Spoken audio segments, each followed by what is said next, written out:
It wasn't a bomb, a missile, or a hack that shook Washington this time. It wasn't a battlefield in Taiwan or the South China Sea.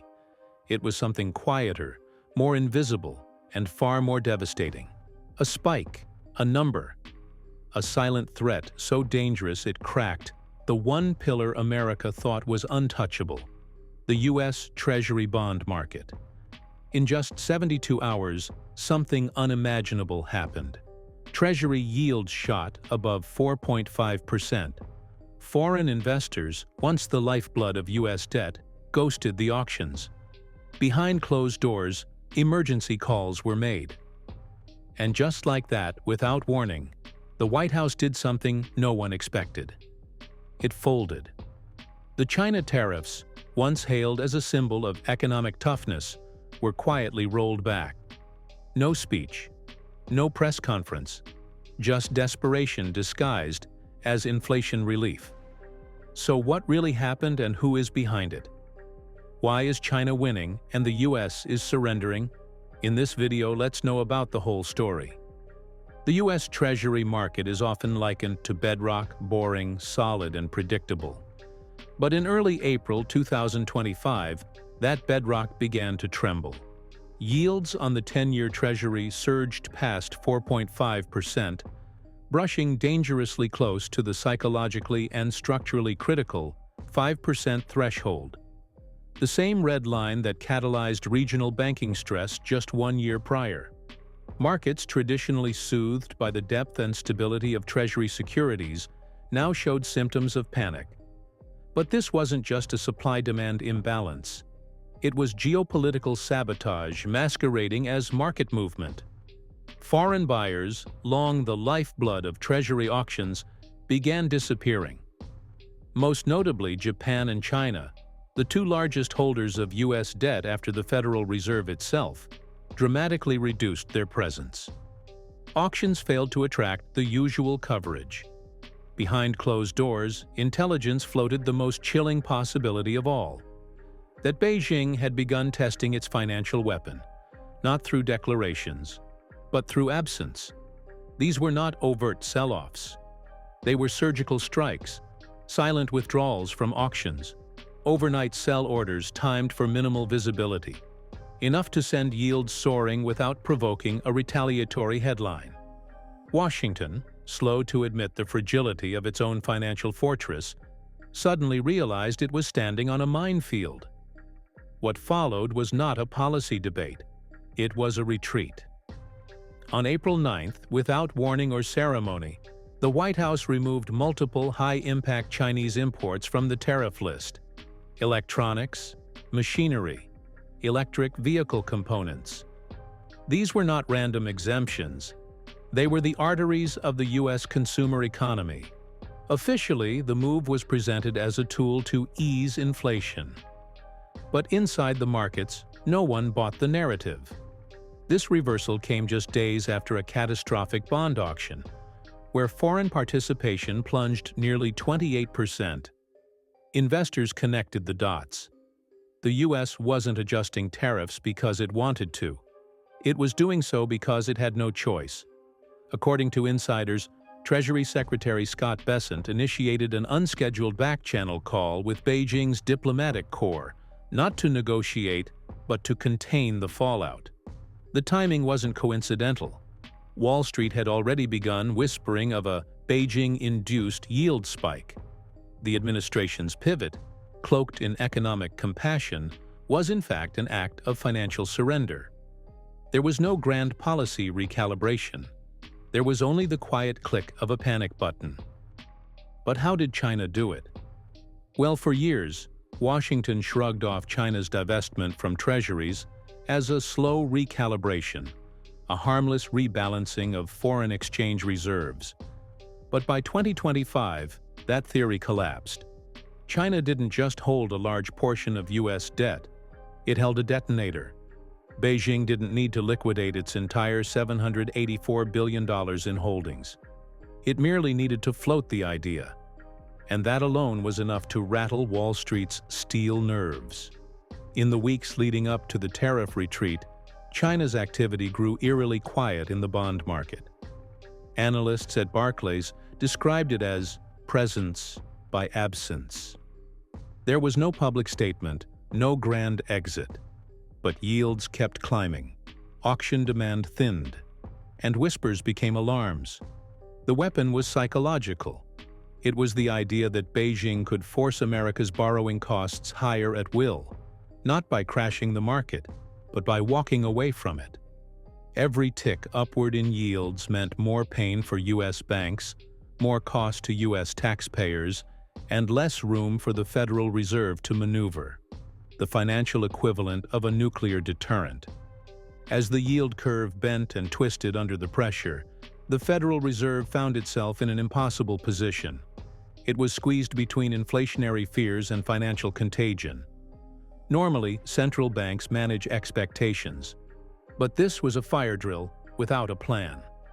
By early quarter 2025, debt servicing costs ballooned to levels unseen in U.S. history. With $36.2 trillion in national debt, every 1% increase in yield added over $340 billion in annual interest obligations. Already, first-quarter interest payments had surpassed defense spending and Medicaid combined. The Fed, whose balance sheet remained bloated from previous rounds of stimulus, now bled operational losses north of $140 billion. Should it raise rates to defend the dollar and appease nervous creditors? That would tighten liquidity further and risk triggering a recession. Should it ease the policy? That would send the dollar plunging and risk reigniting inflation. Either way, the Fed was no longer driving the bus. It was hanging on the bumper as the global markets swerved. Before we continue further, tell us, are you enjoying the video? If yes, please like and share the video and subscribe to our channel to watch more videos on the latest news stories on geopolitics, economics, and current affairs impacting your lives. This wasn't just a domestic problem. The rest of the world was watching, and capital was already flowing elsewhere, into German bunds, Swiss francs, and even yuan-denominated debt. The Fed hadn't just lost control of inflation, it had lost control of the narrative. And the world listened. Within weeks of the yield panic, global financial centers began to quietly but decisively rebalance.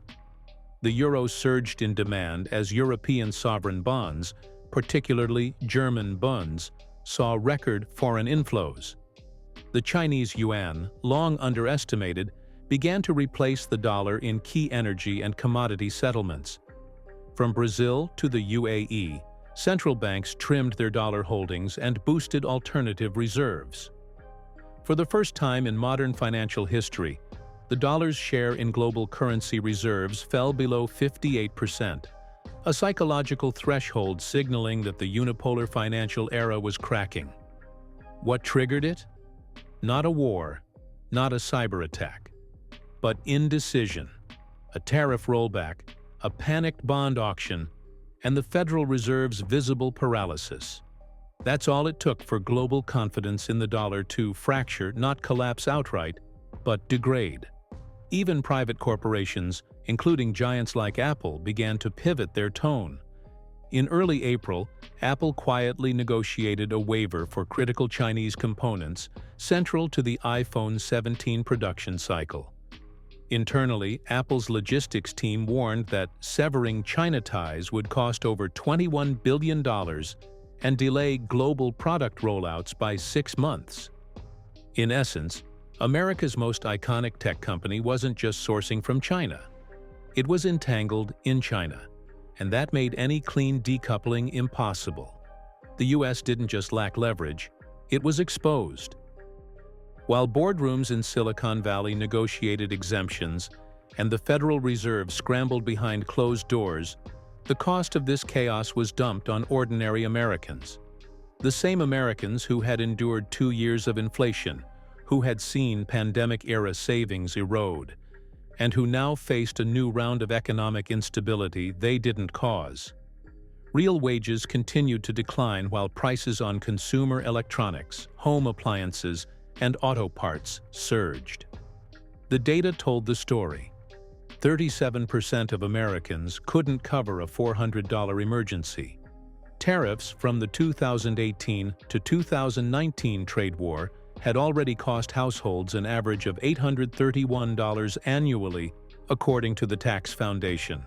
Now, with inflation baked in and wages stagnating, the same tariffs threaten to push millions closer to insolvency. In key manufacturing states like Michigan and Pennsylvania, layoffs spread across automotive supply chains. Suppliers tied to EV parts and semiconductors began furloughing workers. Consumer sentiment plunged, and for the first time since his return, Trump's approval among independent voters dropped below 40%. The pain wasn't just economic anymore, it was political. But the true war wasn't being fought in Congress or the White House. It wasn't televised, and it didn't trend on social media. It was unfolding quietly, hour by hour, in what traders now call the midnight markets. These are the hours, 8 p.m. to 3 a.m. Eastern Time, when Asia is awake and the U.S. sleeps. And that's when Beijing makes its moves. Not with rhetoric, but with billions in Treasury sales. A single $10 billion dump at 2 a.m. doesn't make headlines, but it moves yields, shakes liquidity, and leaves Wall Street scrambling before the morning bell. It's not just a strategic feature, it's a pressure valve, and Beijing knows how to use it. Every quiet sale, every missed auction becomes a message. We're watching. We can act, and we don't need your permission. The U.S. can posture during daylight hours, but its economic heart, the bond market, is being tested in the dark. So what do we call this? It's not a war in the traditional sense. There are no troops on the ground, no drones overhead. But it's a war nonetheless, a war of leverage, of liquidity, of survival in a world where trust is the true currency. And right now, the trust that once underpinned American supremacy is being chipped away, not by weapons, but by withheld bids, delayed auctions, and 2 a.m. sell-offs. The question isn't whether China will dump U.S. treasuries in full. The real question is, what happens if they don't have to? What if the threat alone is enough to rewire global finance, to weaken the dollar, to elevate the yuan, to shift the gravitational center of global markets away from Washington forever? What do you think? Did Trump initiate a tariff war on a bluff, believing countries would just submit instead of shaking America to the core? Isn't it true that when China doesn't need to fire a shot to move Wall Street, the war has already been lost? In the comment section below, share your thoughts on the fact that if the U.S. can't defend its own bond market, what exactly is left to defend? Do you want to watch more videos like this one? If yes, subscribe to our channel and press the bell icon next to it. We bring the latest news stories on geopolitics, economics, changing world order, and current affairs, things you need to stay informed. Thanks for watching, and until the next video, stay tuned.